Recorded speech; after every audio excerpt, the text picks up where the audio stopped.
Next lecture. Previous लेक्चरला आपण switch statement explain पाहिलं होतं. What is the switch statement?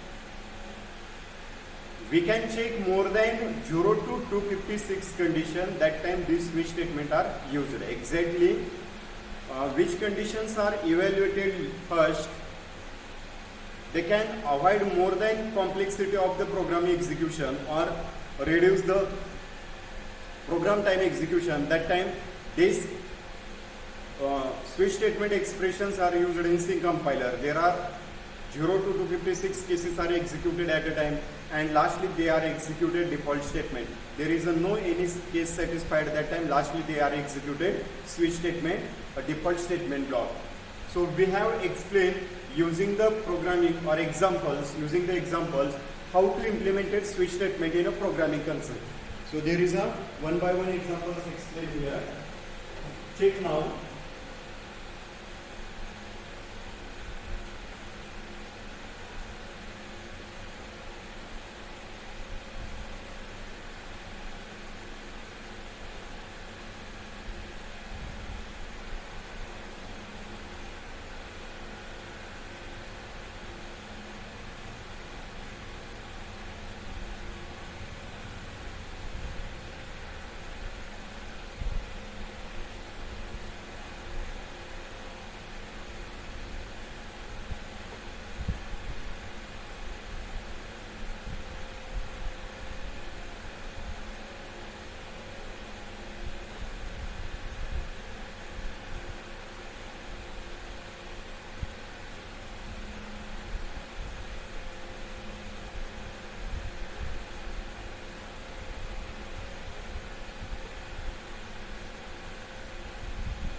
This is the switch expression example, and this example shows how to use the switch expression or how to check how to execute more than one switch expression.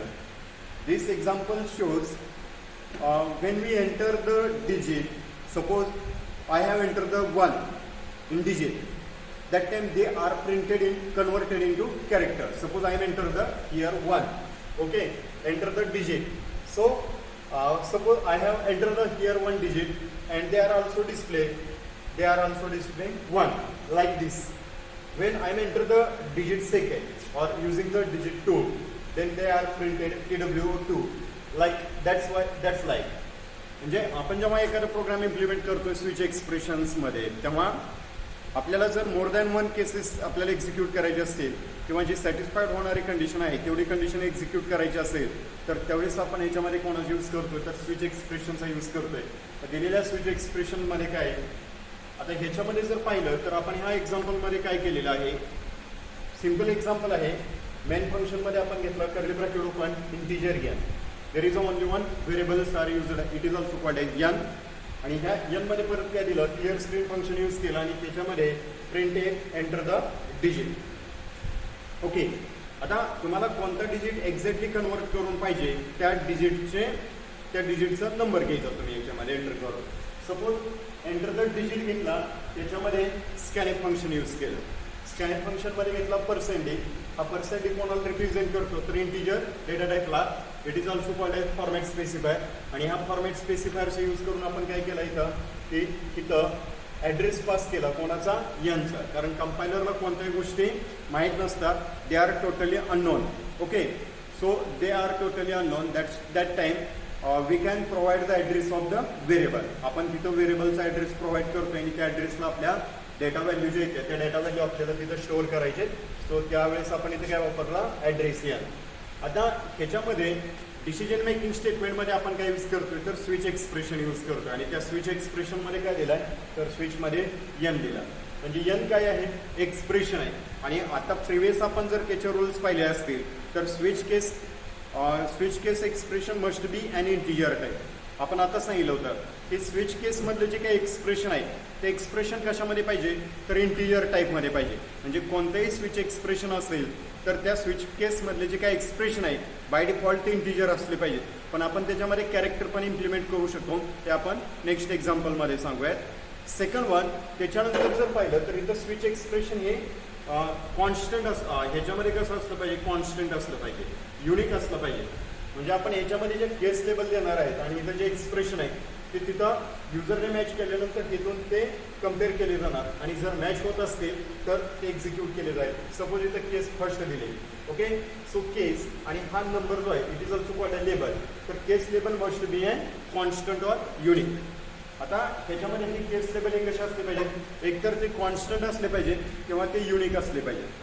जर ते constant नसतील आणि जर repeat होणार असतील ते expression तर त्याच्यामध्ये एरर जनरेट होते आणि एरर जनरेट झाल्यामुळे आपला कोड जो आहे तो पुढे एक्झिक्यूट होणार नाही. मग ह्याच्यामध्ये काय केलं की केस फर्स्ट घेतली. सपोज इथं युजरने एंटर डिजिट केला आणि डिजिटमध्ये 1 घेतला तर त्याच्यामध्ये त्या एक्सप्रेशनमध्ये जाऊन ते चेक केलं जाईल. तिथं केस 1 मध्ये जाईल, तिथं लगेच काय करेल printf/1 आणि लगेच इथं ब्रेक करेल. आता पाठीमागे सांगितलं होतं की केस लेबल ही युनिक असलं पाहिजे किंवा कॉन्स्टंट असलं पाहिजे. प्रत्येक केसला ब्रेक स्टेटमेंट असतो आणि ब्रेक स्टेटमेंट हा ऑप्शनली असतो. एका वेळेस जर 2 केसेस आपल्याला एक्झिक्यूट करायचे असतील तर आपण एका केसला आपण त्याला ब्रेक अवॉइड करू शकतो किंवा आपण नेक्स्ट टाइमला आपण त्याला ब्रेक स्टेटमेंट देऊ शकतो. सो त्याच्यामध्ये हा जो ब्रेक दिलेला आहे हा ब्रेक इथं टोटली हा ऑप्शनल आहे, हा कंपल्सरी नाही. तर इथं अशा प्रकारे आपण किती केसेस इम्प्लिमेंट केल्या तर ह्याच्यामध्ये 1 2 3 4 5 6 7 8 9 अशा टोटल 9 नंबर ऑफ केसेस आपण इम्प्लिमेंट करतोय. आणि ह्याच्यामध्ये ह्या प्रोग्राममध्ये काय दिलेलं आहे,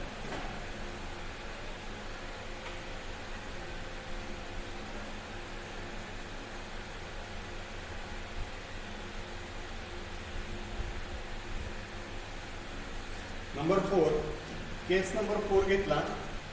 जर केस 4 असेल तर तो डिजिटमध्ये काय कन्वर्ट करेल, 4 लगेच ब्रेक करेल. सपोज त्याला एक्झिक्यूट करायचे असेल केस 5 तर इथं काय करेल 5.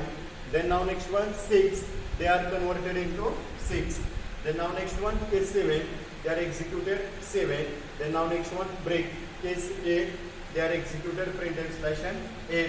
Then break and last one case 9 it is also called printf/9. Last one break. म्हणजे प्रत्येक केस स्टेटमेंटला आपण ब्रेक घेतोय आणि ब्रेक हे स्टेटमेंट हे ऑप्शनली आहे. They are not totally compulsory, they are totally optionally part. प्रत्येक केस स्टेटमेंटला लास्टला डिफॉल्ट स्टेटमेंट आपल्याला घ्यायचं आहे. डिफॉल्ट स्टेटमेंट हा पण ऑप्शनल आहे, तो काही कंपल्सरी नाही. आणि डिफॉल्ट स्टेटमेंट आपण कुठेही प्लेस करतो. We can place anywhere in this default statement. म्हणजे डिफॉल्ट स्टेटमेंट आपण कुठेही प्लेस करू शकतो. आणि डिफॉल्ट स्टेटमेंट जनरली आपण प्रोग्रामच्या ॲट द एंड सगळ्यात शेवटी आपण जर लिहिला तर ते बेटर एक्झिक्यूट होऊ शकतो. म्हणजे दिलेल्या एक्झाम्पलमध्ये युजरने जर डिजिट एंटर केला तर त्याचं कन्व्हर्शन हे लेटर्समध्ये झालं पाहिजे. ह्या एक्झाम्पलमधनं शोज करतो. म्हणजे प्रोग्राम काय, write a program to print to convert digit into letters. For example 1 ची स्पेलिंग ONE 1 अशा पद्धतीने कन्वर्ट झाली पाहिजे आणि त्याचाच हा एक्झाम्पल आहे. चेक करूयात एक्झिक्यूट करू.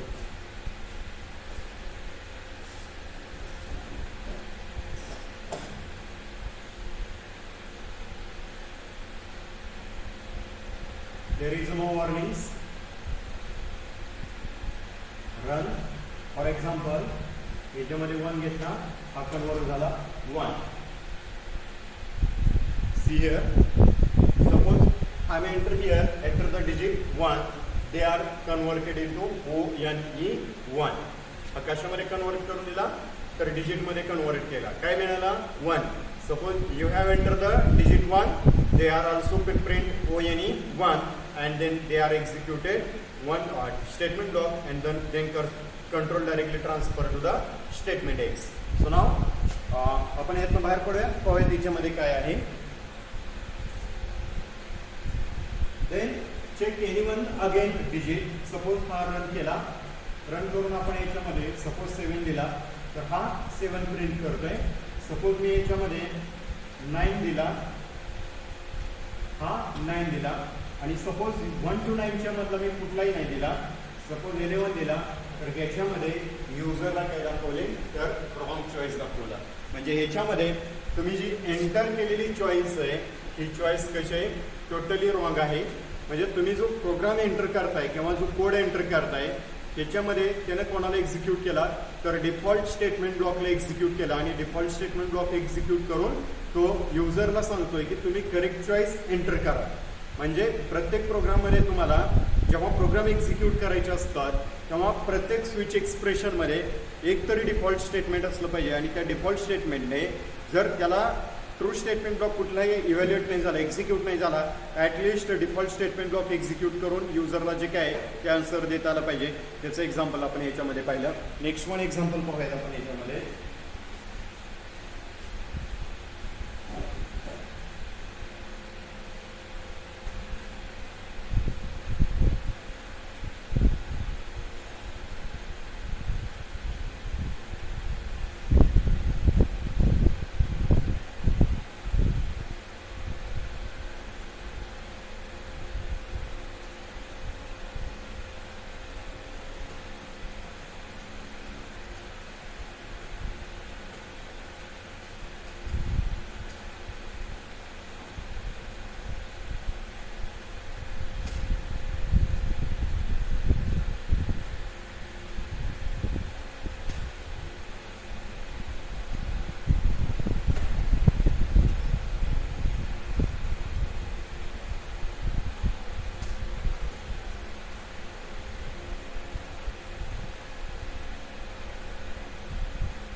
This is the next question.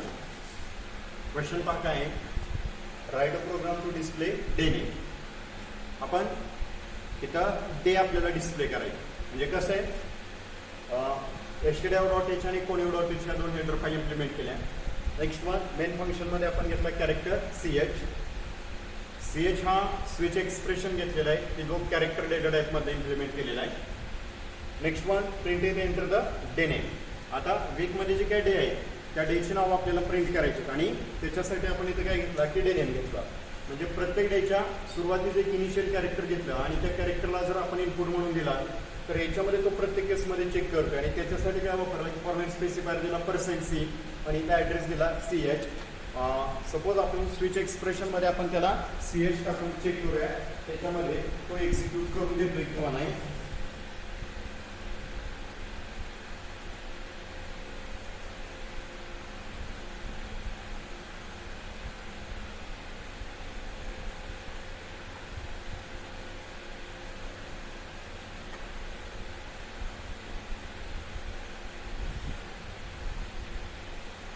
Okay so इथं काय दिलं आहे enter the day name.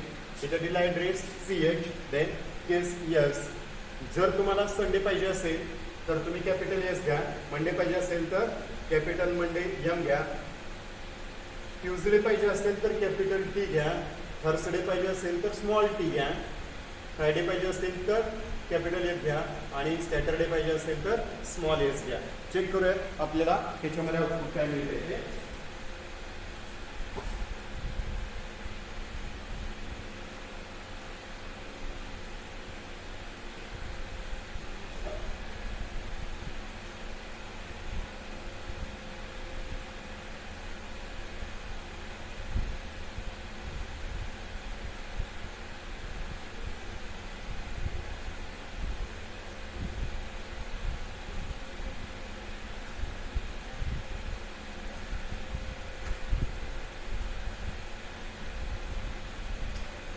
Okay, first one Sunday, then execute M Monday, then capital T Tuesday, then P Thursday, then F Friday, and last one yes it is a Saturday.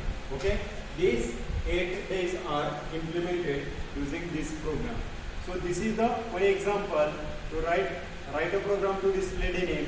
म्हणजे हा आपण day नेमचा programme घेतला की ज्याच्यामध्ये आपल्याला फुल वीकमध्ये जे काही डे आहे त्या डेची नाव आपण ह्याच्यामध्ये प्रिंट केलेले आहे आणि ते प्रिंट करून आपला जो कोड आहे तो कोड एक्झिक्यूट करून घेतो. So this is the simple program of week डेने. रिमेनिंग प्रोग्राम्स नेक्स्ट लेक्चरला एक्सप्लेन करूयात आपण. Okay, so there is no any difficulties of this programme.